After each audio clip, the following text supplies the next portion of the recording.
1 Coríntios 11, versículo 26, né? Hoje é o culto da ceia, e todo culto da ceia nós gostamos de dar uma palavrinha sobre a ceia, porque muitas vezes as pessoas tomam ceia sem entendimento, não sabem o que é tomar a ceia, o que expressa a ceia do Senhor, né? Então nós que participamos do corpo e do sangue do Senhor, então precisamos ter bastante clareza sobre a ceia, para tomarmos com entendimento, com sabedoria, no espírito da ceia mesmo. Então só vou ler o versículo 26, depois na hora da ministração nós vamos ler os demais versículos. Isso aqui é o coração da ceia, porque todas as vezes que comerdes este pão e beberdes o cálice, o que eu estou fazendo? Quando eu como do pão e bebo do cálice, então ele diz: anunciais a morte do Senhor. Até quando eu tenho que fazer isso? Até que ele venha.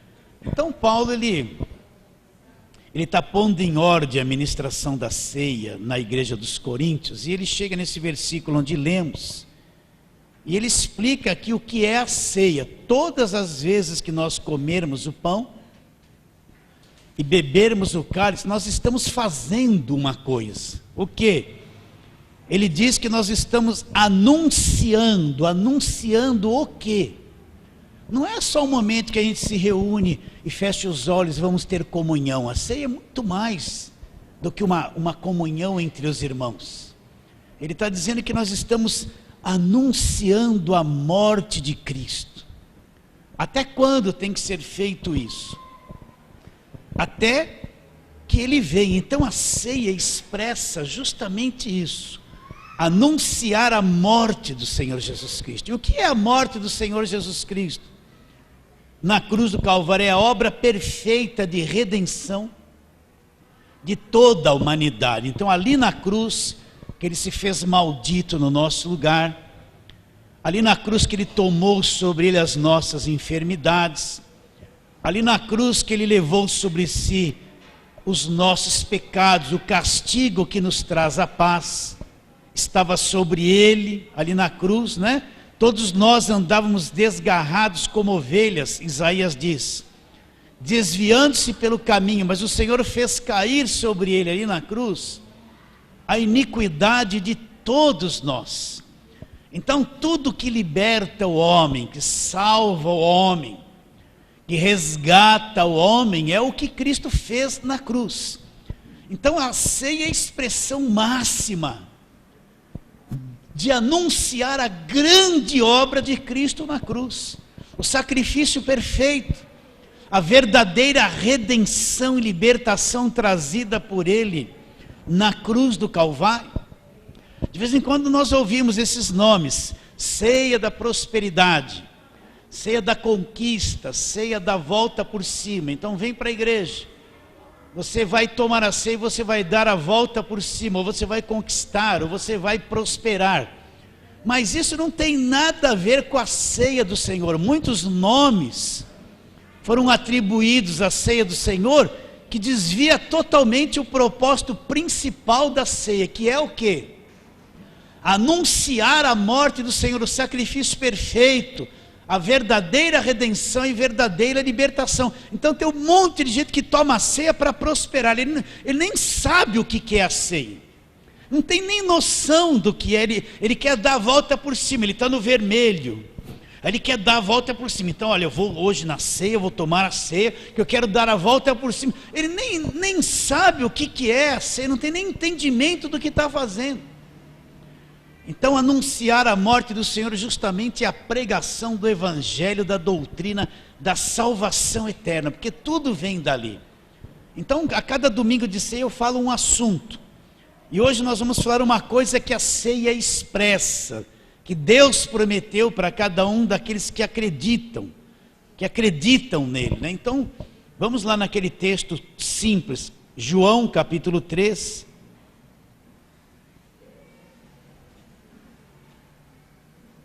Isso parece fraco o que eu vou te dizer. Se você é um crente mais velho, ler esse versículo, geralmente a gente lê só para quem está perdido, né? E às vezes nós queremos alguma emoção mais forte no culto, nós queremos um arrepio, queremos alguma coisa que prove que Deus está presente. Às vezes nós estamos procurando alguma emoção que transcenda a nossa alma, né? E parece que tudo isso é muito valioso. E às vezes a palavra que é o poder de Deus vem de uma forma simples, e nós corremos o risco de rejeitar a verdade. Então João 3, versículo 16, hoje vamos falar sobre a vida eterna, né? Que participar da ceia, anunciar a morte do Senhor, também é anunciar a vida eterna, que veio através da morte do Senhor Jesus na cruz do Calvário. Então João 3,16, ele diz: porque Deus amou o mundo de uma maneira tal, de tal maneira. Então Deus amou esse mundo perdido, aí ele tem uma ação, Deus entra em ação, que deu o seu Filho único, para que todo o que acreditar nele não pereça. Perecer é se estragar, apodrecer, se perder, para que todo aquele que acreditar nele não pereça, mas tenha o quê? A vida eterna. Então aqui está o coração. Por que Deus enviou o seu Filho ao mundo? O que tinha no coração de Deus? O que Deus estava sentindo? Qual era o seu plano, não é? Por que Ele mandou o seu Filho ao mundo? Qual era o objetivo principal do coração de Deus? Ele mandou o seu Filho ao mundo para que todo aquele que acreditar nele não pereça, não se perca, não apodreça, mas tenha a vida eterna. Entende isso? Então a razão de Cristo ter vindo ao mundo não é só para alguém melhorar financeiramente, ou ter uma cura física, que é uma coisa boa. Não é só para alguém ser cabeça e não ser cauda, né? Está sempre por cima e nunca por baixo. Não, isso aí é esse evangelho pregado que mais satisfaz a carne do homem e aquilo que o homem quer. A razão porque Cristo veio ao mundo: Deus ama o homem pecador. Ele sabe que o homem está condenado, vai para o inferno, porque o inferno existe, está aqui na palavra de Deus. E Deus não quer que isso aconteça com o homem, então Ele manda Jesus Cristo a esse mundo, para todo aquele que acreditar em Jesus Cristo, crer nele, como diz a Escritura, não vai perecer, não vai se perder, não vai se estragar, mas vai ter a vida eterna. Nós vamos passar nessa vida, esse corpo vai morrer, mas aquele que crer nele, como diz a Escritura, vai ter a vida eterna. Você já parou para pensar nisso? Nós estamos tão acostumados com essa linguagem que mas uma vida sem fim, uma vida incorruptível, uma vida na eternidade, nos céus, onde Deus está, onde Jesus Cristo está agora, nesse momento. Aquele que acreditar em Jesus Cristo não vai perecer, ele vai ter a vida eterna. Continua a leitura.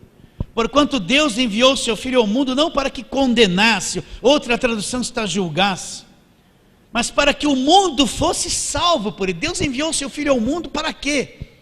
Não para julgar, não para condenar ninguém, mas para que o mundo todo fosse salvo por ele.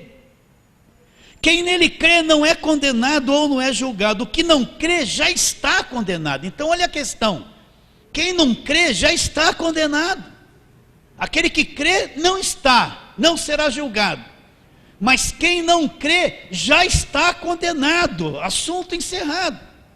E ele diz: porquanto o que não crê, quem nele crê não é condenado. O que não crê já está, porquanto não crê no nome do unigênito Filho de Deus. E o julgamento é este, a condenação é esta, que a luz veio ao mundo e os homens amaram mais as trevas do que a luz, porque as suas obras eram más. Então tenha em mente isso. Olha, você vai ouvir muito na mídia, em todos os lugares. Hoje em dia existe um evangelho teatral, que mostra uma figura de teatro muito bonita, que a carne gosta de tudo aquilo, mas muitas vezes desvia a pessoa do Cristo crucificado, não é? Desvia, mantém a pessoa anestesiada, correndo atrás de um monte de coisa que ela quer desta vida. Mas o propósito principal de Cristo ter vindo ao mundo, ele veio buscar e salvar o perdido, aquilo que estava perdido. Eu fico pensando quando a gente sai do corpo e morre, já falei isso muitas vezes aqui. Parece que nós nunca vamos morrer. Você está aí, você não está nem preocupado com a morte, eu também não estou. Mas nós temos a impressão que nós vamos viver uns 600 anos. Nós vamos viver que nem Matusalém. Nós temos essa impressão. Mas um dia você vai morrer, e eu também vou. Não sei quando, Deus sabe. E nós vamos sair desse corpo. E tudo aqui vai ficar aqui. Tudo, se você tem coisa, se você não tem, se é rico, se é pobre, se comeu bem ou se comeu mal, vai voltar ao pó, vieste do pó e ao pó tornarás. E aí nós vamos entrar na dimensão espiritual. Como realmente, nós vamos ver aquilo que sempre falamos e conhecemos na palavra de Deus. Nós vamos entrar lá. Quando o Lázaro morreu ali em Lucas 16, ele teve encontro com os anjos ali, vieram os anjos e levaram ele para o seio de Abraão. Imediatamente quando ele saiu do corpo, ele já teve a visão de anjos, já foi embora para o seio de Abraão, mas o rico acordou lá no inferno, naquela chama. E isso é real, isso aqui é a palavra de Deus. Isso vai, a nossa vida é um sopro, acabou. É aquela velhinha, a chama da velha de aniversário, cantou o parabéns, acabou. Agora tem umas que acende sozinha, mas essa não acende mais. Não acende mais. A coisa é séria, meus irmãos, vocês estão entendendo? Então Deus entende isso, Ele entende o estrago do homem, a destruição do homem, a condenação eterna, o inferno que foi preparado para o diabo e os seus anjos, não foi preparado para o homem. Sabe que o homem está indo para lá, está condenado. Então Deus ama e manda o seu Filho com essa finalidade, para todo aquele que acreditar nele não se perder, mas ter a vida eterna. Então quando eu vou tomar a ceia, eu vou anunciar, olha, Cristo morreu, estou anunciando pessoal, ainda que em silêncio é um grande anúncio. Morreu para quê? Entre outras coisas, para que eu tenha a vida eterna. Eu tenho a vida eterna. Você acredita nisso? Nós temos. Se você nasceu de novo, se é crente, você tem a vida eterna. É isso que o perdido precisa saber.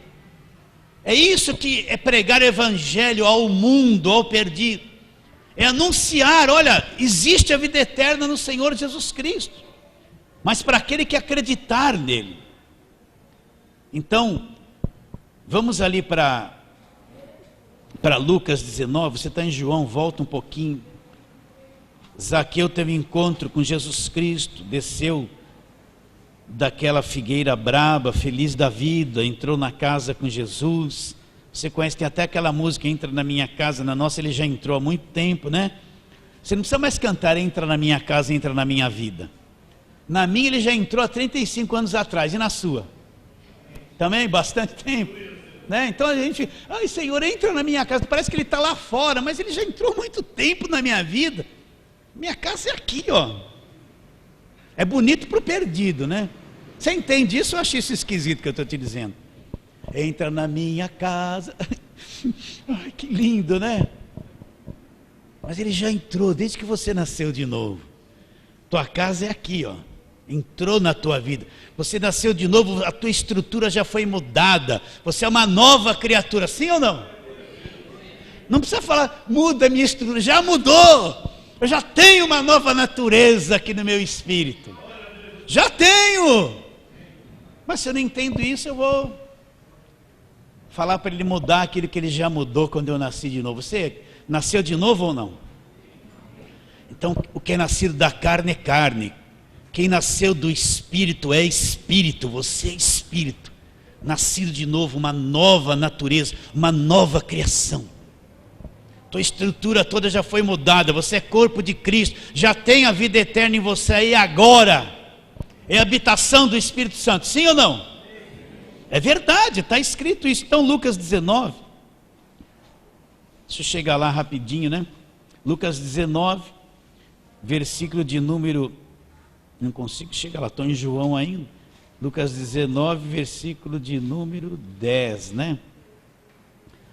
Então depois que Jesus conversou com Zaqueu, ele disse, versículo 9, então Jesus lhe disse, hoje houve salvação nesta casa, pois que também este é filho de Abraão. Ah lá, porque o Filho do Homem, ele veio buscar e salvar o perdido. Então Jesus veio ao mundo com essa finalidade, buscar e salvar o perdido. O perdido, que eu encontro no Evangelho, vamos rápido lá, 2 Timóteo capítulo 1.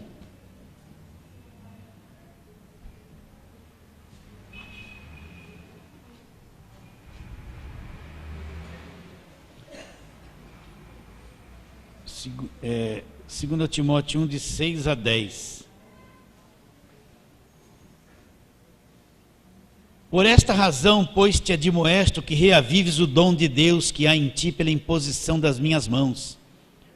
Porque Deus não nos deu espírito de covardia ou de medo, mas de poder, de amor e de moderação. Não te envergonhes, portanto, do testemunho de nosso Senhor, nem do seu encarcerado que sou eu. Pelo contrário, participa comigo dos sofrimentos a favor do Evangelho, segundo o poder de Deus, que nos salvou e nos chamou com santa vocação, não segundo as nossas obras, mas conforme a sua própria determinação e graça que nos foi dada em Cristo Jesus antes dos tempos eternos, e manifestada agora pelo aparecimento de nosso Senhor Jesus Cristo, o qual, preste atenção, o qual não só destruiu a morte lá, não só destruiu a morte, como trouxe à luz a vida e a imortalidade mediante o Evangelho. Então, mediante o Evangelho, não é mediante a lei, não é mediante o judaísmo, é mediante o Evangelho. Ele trouxe mediante o Evangelho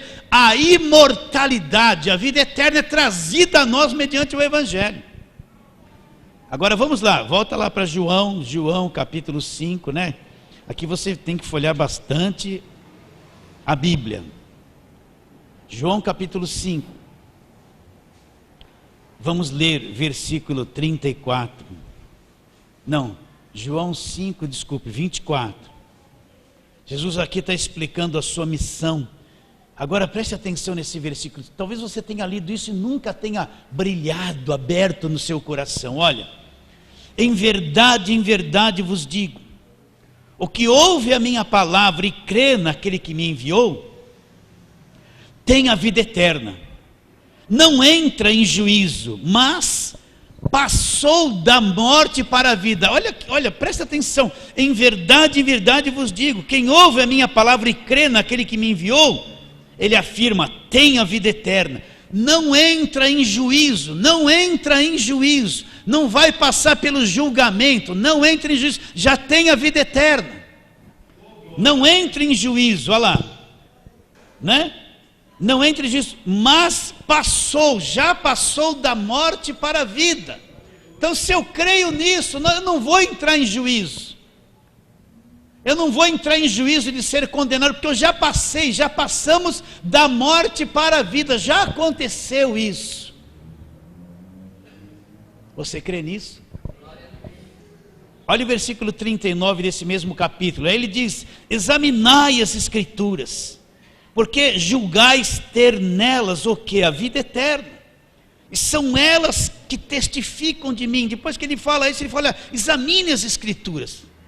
Vocês vão julgar externa, ele está ali nas Escrituras. O que está nas Escrituras? A vida eterna está aqui, meu irmão. A vida eterna está aqui, ó, sendo oferecida a todo homem. E são elas, as Escrituras, que testificam a respeito de Jesus Cristo. Agora vamos para João capítulo 6, você está no 5, é só virar uma página, né?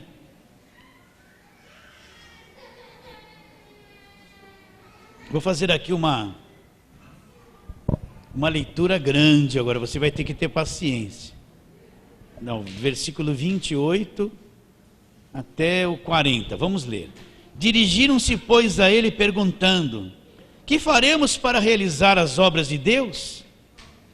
Respondeu-lhe Jesus, a obra de Deus é esta, que creiais naquele que por ele foi enviado. Então lhe disseram eles, que sinal fazes, para que vejamos e creiamos? Quais são os teus feitos? Nossos pais comeram maná no deserto, como está escrito, deu-lhes de comer o pão do céu. Replicou-lhe Jesus: em verdade vos digo, não foi Moisés quem vos deu o pão do céu, o verdadeiro pão do céu é meu Pai quem vos dá, porque o pão de Deus é o que desce do céu e dá vida ao mundo. Então lhe disseram: Senhor, dá-nos sempre desse pão. Declarou-lhes, pois, Jesus: eu sou o pão da vida. O que vem a mim jamais terá fome, o que crê em mim jamais terá sede. Porém eu já vos disse que, embora me tenhais visto, não credes. Todo aquele que o Pai me dá, esse virá a mim. E o que vem a mim, de modo nenhum lançarei fora. Porque eu desci do céu não para fazer a minha própria vontade, e sim a vontade daquele que me enviou. E a vontade de quem me enviou é esta: que nenhum eu perca de todos os que me deu, pelo contrário, eu ressuscitarei no último dia. De fato, a vontade do meu Pai é que todo homem que vir o Filho, e nele crer, tenha a vida eterna. Eu ressuscitarei no último dia. Então ele é o pão do céu, que dá vida. E qual é a vontade do Pai? A vontade de Deus é que todo homem que ver o Filho e crer nele tenha a vida eterna. A questão é a vida eterna. Então nós temos hoje um evangelho voltado para esta vida terrena, só para o homem. E o homem ele quer ser um Deus garçom que vem servir tudo que ele quer. Me dá isso, eu vou conquistar aquilo, me dá aquilo, me dá. Um evangelho, o homem é o centro e Deus é o serviçal que está em volta do homem, não é? E isso afasta as pessoas da obra da cruz, impede com que elas vejam o verdadeiro sacrifício, o sangue derramado, a verdadeira obra realizada por ele na cruz do Calvário. Então vamos agora, já lemos até o versículo 40, vamos continuar. Versículo 41, murmuraram pois deles os judeus, porque dissera: eu sou o pão que desceu do céu. E diziam: não é este Jesus, o filho de José? Acaso não lhe conhecemos pai e mãe? Como dizes agora, desci do céu? Respondeu-lhe Jesus: não murmureis entre vós. Ninguém pode vir a mim se o Pai que me enviou não o trouxer, e eu ressuscitarei no último dia. Está escrito nos profetas, e serão todos ensinados por Deus. Portanto, todo aquele que da parte do Pai tem ouvido e aprendido, este vem a mim. Não que alguém tenha visto o Pai, salvo aquele que vem de Deus, este o tem visto.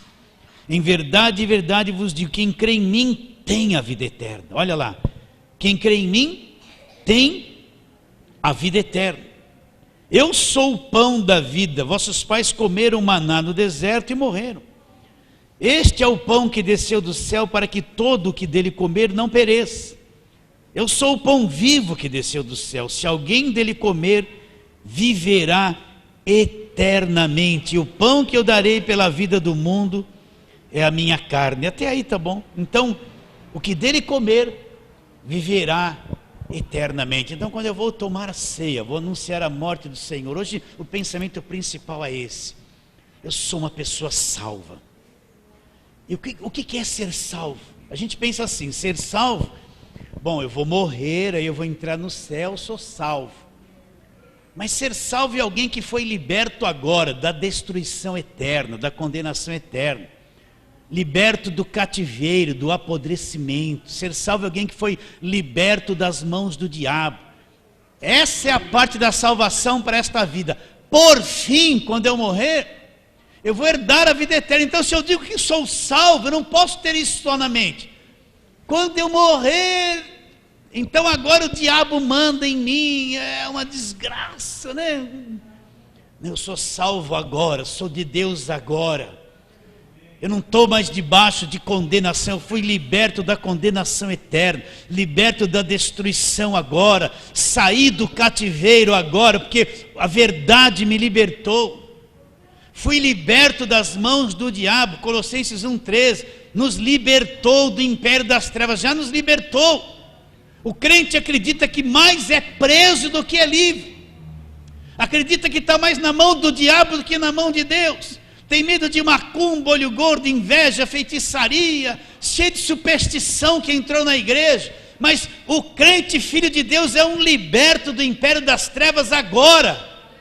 O diabo não tem poder sobre ele. Mas a maior parte do crente acredita que o diabo tem poder sobre ele. Sabe por quê? Porque não acredita na obra da cruz. E despojando os principados e potestades, publicamente os expôs ao desprezo, triunfando deles aonde? Na cruz. Os filhos têm participação comum de carne e sangue, desses também ele participou, para que por sua morte destruísse o que tinha o poder da morte, a saber, o diabo. O crente é um liberto. Você acredita nisso? Teu Deus é grande, poderoso. Mas muitos vê Jesus assim, ó. O diabo, um cara fortão com uma tatuagem aqui de um garfo. Ele está musculoso assim, com a camisetinha regata. Jesus está com aquela roupinha branca, aquela cara de quadro, né? Magrinho, de olhos verdes. Ele está tirando um braço de ferro com o diabo. Jesus está suando assim, ó. Ele está até assim, agonizando. E o diabo está rindo com aquele garfo aqui tatuado. E a mão de Jesus já está quase ali. É assim que o crente vê. Porque só tem medo de demônio. Tudo é demônio. Ou demônio, ou macumba, ou inveja, ou descarrego. Não é isso? Só falo isso. Um monte de crente salvo, liberto, está lá. Sai de mim. Sai toda sexta-feira. Não acredita na palavra de Deus, meus irmãos. Não acredita no poder de Jesus Cristo. Não acredita na obra da cruz. Você acredita? Não acredita. Está escrito, é verdade. Ele me libertou. Ele é poderoso, Jesus é poderoso. Ele disse: toda autoridade me foi dada nos céus e na terra. Vai agora, façam discípulos de todas as nações, pregue o evangelho, vai. Quero ler um texto aqui para você, deixa eu pular um pouquinho. Vamos lá, Efésios capítulo 1.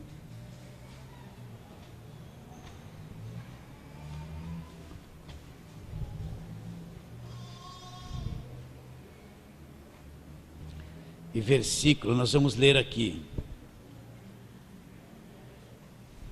Vamos ler, a oração de Paulo, desde o versículo 15, Efésios 1,15.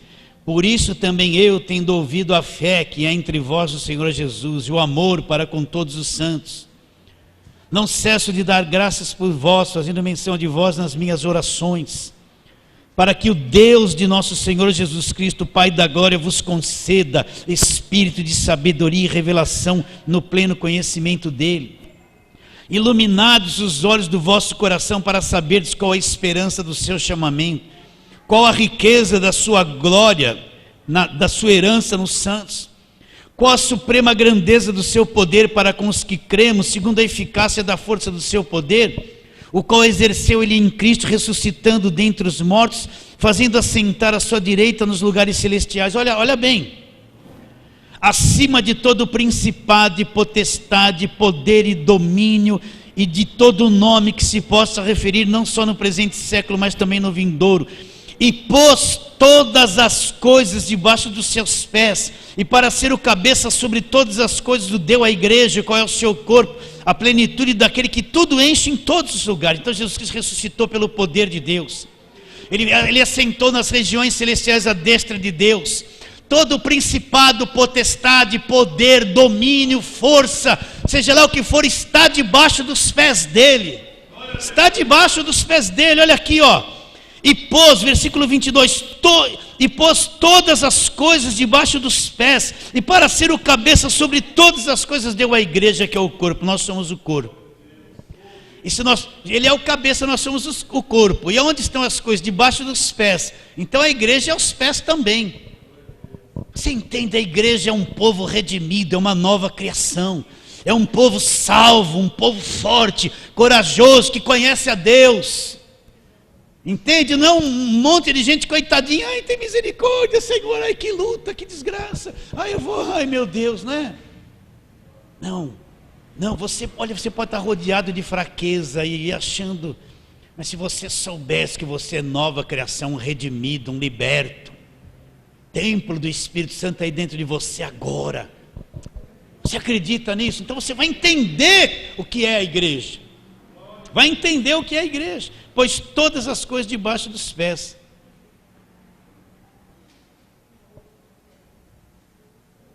Vamos voltar só um pouquinho mais sobre a vida eterna. Já lemos João, né? João, já demos, vamos ler João 10 agora, volta lá. Depois vamos entrar e ministrar a ceia. Todos os oficiais estejam bem ligados agora, quem que vai cantar, tudo bem ligado. Então João 10.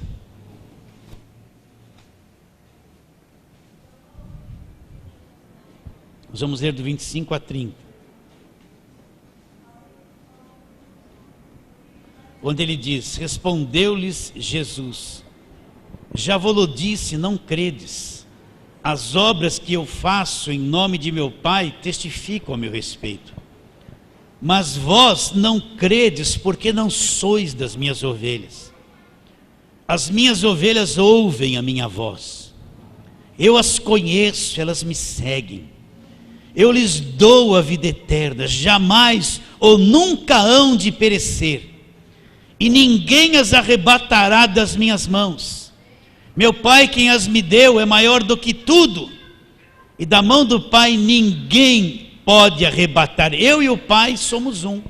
Então ele está dizendo: as minhas ovelhas ouvem a minha voz. Olha lá, as minhas ovelhas ouvem a minha voz, eu as conheço e elas me seguem. O que ele faz? Eu lhes dou a vida eterna, jamais perecerão. Se é jamais, é jamais. Você nunca vai perecer, ou nunca hão de perecer. Então você é um salvo, tem a vida eterna, você nunca vai perecer. Nunca você vai perecer, nunca você vai se estragar, nunca você vai se perder, nunca é nunca, meu irmão. Nunca é nunca. As minhas ovelhas ouvem a minha voz, eu as conheço, elas me seguem, eu lhes dou a vida eterna e nunca hão de perecer, e ninguém as arrebatará das minhas mãos. Agora nós vamos tomar a ceia. Então não posso assim fechar os olhos, né? Nós vamos ter esse pensamento principal: estou anunciando a morte do Senhor. E neste anúncio da morte do Senhor eu tenho a vida eterna, porque Ele me deu a vida eterna através daquilo que eu criei nele na cruz do Calvário. Você está entendendo? Você vai tomar a ceia com entendimento, com júbilo, com coração maduro, de fé, consciente, porque você tem a vida eterna e você nunca, jamais perecerá. Acredita nisso? Então seja feliz, meu irmão. Meu irmão, pastor, eu tenho um problema, eu estou sem dinheiro. Mas, meu irmão, seja feliz, meu irmão. Você é uma pessoa salva, você é de Deus, é um liberto. Seja, pastor, eu tenho dificuldade. Talvez eu tenha mais que você e você não sabe. Você me vê aqui na frente e pensa que eu sou alguma coisa e eu não sou. Mas sou salvo, sou de Deus. Eu tenho a vida eterna, eu sou filho. Entende? Eu vou viver pela fé nessas verdades. Ninguém me rouba isso. Enfrenta o que tem que enfrentar. Não foge não. Enfrenta o que tem que enfrentar. Não é a culpa do marido e nem da esposa, não. Nem da nona, nem do nono, né? A gente fica, não, é você mesmo. Não é culpa da mãe, não é culpa do irmão, é você mesmo o problema. Essa carninha aí, que é uma natureza maligna, que é o seu maior problema. Essa carninha bate o diabo de 10-0, e tão enroscada que ela é. Mas seja feliz. Você pode acordar amanhã assim, ó, que droga. Olha lá meu quarto, tudo igual, com aquela mentalidade de velho homem. Mas você pode acordar amanhã e olhar para a mesma porta do quarto, que é velho, e falar: glória a Deus, que dia bom, estou na fé. Você pode acordar assim: aquela chata está aqui. Como você pode acordar e falar: olha o chato aqui, vou mudar essa coisa, né? Você pode acordar assim: que coisa, segunda-feira. Como você pode acordar assim: ah, glória a Deus, sou uma pessoa salva, sou de Deus. Eu posso ser útil nesse dia para alguma coisa, do que ficar murmurando, reclamando, né? Abra a janela, não acorde e fica lá assim, querendo cobrir a cabeça. Você é filho de Deus, meu irmão. Quer tomar o remedinho? Toma, mas abre a janela. Quer tomar o deprê? Toma, mas abre a janela. Amanhã vai ter sol. Se não for trabalhar, põe um short e vai correr. Vai, meu irmão, para com essas coisas, essa carnona ruim, maligna que fica amarrando a gente. Aceita isso, querido. Me excedi um pouquinho hoje com você. Então você é salvo, aleluia, glória a Deus, glória a Deus. Então vamos ministrar a ceia. Vem aqui os oficiais. Patrícia que vai cantar, venha também. Vamos aplaudir Jesus bem forte, dá glória a Deus.